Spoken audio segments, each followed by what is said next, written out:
महाभारत कथा से जुड़े ऐसे कई किरदार हैं जिनके बारे में किसी को भी ज्यादा जानकारी नहीं है।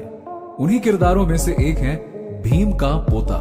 हमारे ज्योतिष एक्सपर्ट डॉक्टर राधाकांत वत्स द्वारा दी गई जानकारी के आधार पर आज हम आपको भीम के पोते से जुड़ी बहुत ही रोचक कथा बताने जा रहे हैं। माना जाता है भीम के पोते का वध श्री कृष्ण ने किया था और श्री कृष्ण के हाथों मरने के बाद उन्हें भगवान का स्थान प्राप्त हो गया।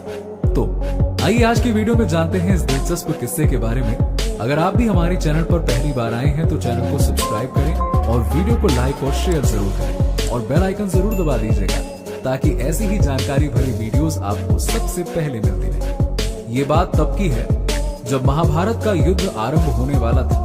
भगवान श्री कृष्ण युद्ध में पांडवों के साथ थे, जिससे ये निश्चित जान पड़ रहा था कि कौरव सेना भले ही अधिक शक्तिशाली है लेकिन जीत तो पांडवों की होगी। ऐसे समय में भीम का पौत्र और घटोत्कच का पुत्र बर्बरीक ने अपनी माता को वचन दिया कि युद्ध में जो पक्ष कमजोर होगा वो उनकी ओर से लड़ेगा। बर्बरीक ने महादेव को प्रसन्न करके उनसे 3 अजेय बाण प्राप्त किए।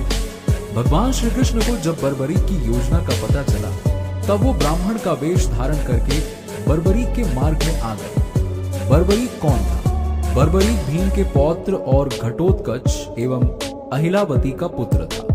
बर्बरीक को उसकी मां ने सिखाया था कि हमेशा लड़ाई में उसे कमजोर पक्ष का साथ देना है, इसीलिए वो युद्ध में हमेशा उस पक्ष की ओर से लड़ते थे जो हार रहा होता था। बर्बरीक को उसकी मां ने ही युद्ध कौशल सिखाया था।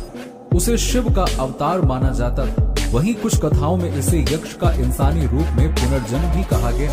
बर्बरीक की अद्भुत वीरता और निष्ठा के कारण उसे भारत के महानतम योद्धाओं में से एक माना जाता है। बर्बरीक के पास थी दिव्य शक्ति। बर्बरीक बहुत ही पराक्रमी योद्धा था। कहा जाता है कि अपने तप से उसने दिव्य शक्ति हासिल की थी।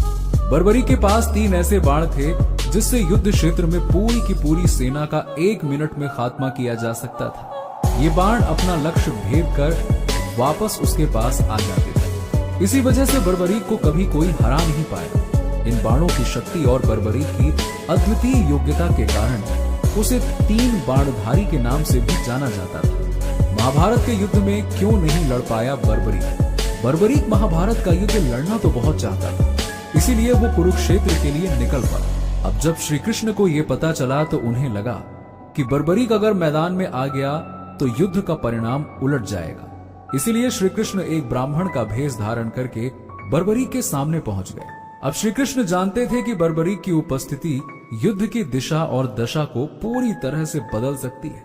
इसीलिए उन्होंने एक योजना बनाई। जब श्री कृष्ण ने बर्बरीक से मांगा शीश, श्री कृष्ण ने ब्राह्मण के भेष में बर्बरीक से भिक्षा मांगी। जब बर्बरीक ने पूछा कि बताइए ब्राह्मण देव, आपको भिक्षा में क्या चाहिए, तो बस श्री कृष्ण ने बर्बरीक का शीश मांग लिया। अब बर्बरीक को पता चल गया कि ये कोई सामान्य व्यक्ति नहीं है। उसने पहचान पूछी, तब श्री कृष्ण अपने असली भेष में आ गए। फिर बर्बरीक ने श्री कृष्ण को साक्षात देखकर अपना शीश उनके सामने अर्पित कर दिया। बर्बरीक के इस बलिदान की भावना ने उसे एक महान और त्यागमयी योद्धा के रूप में प्रतिष्ठित किया। बर्बरीक ने रखी शर्त। बर्बरीक ने श्री कृष्ण के सामने एक शर्त रखी थी। उसने कहा कि वो महाभारत का युद्ध देखना चाहता है। श्री कृष्ण ने बर्बरीक के सर को एक ऊंचे टीले पर ले जाकर रख दिया जहां से वो युद्ध का पूरा नजारा देख सकता था। इस तरह से बर्बरीक की ये कामना भी पूरी हो गई। वहीं श्री कृष्ण ने बर्बरीक को वरदान दिया कि कलयुग में उसके अवतार को श्याम के नाम से पूजा जाएगा। कहा जाता है कि राजस्थान के सीकर में खाटू श्याम जी बर्बरीक के रूप में ही प्रकट हुए थे। रोजाना हजारों लोग खाटू श्याम जी के दर्शन करने के लिए पहुंचते हैं।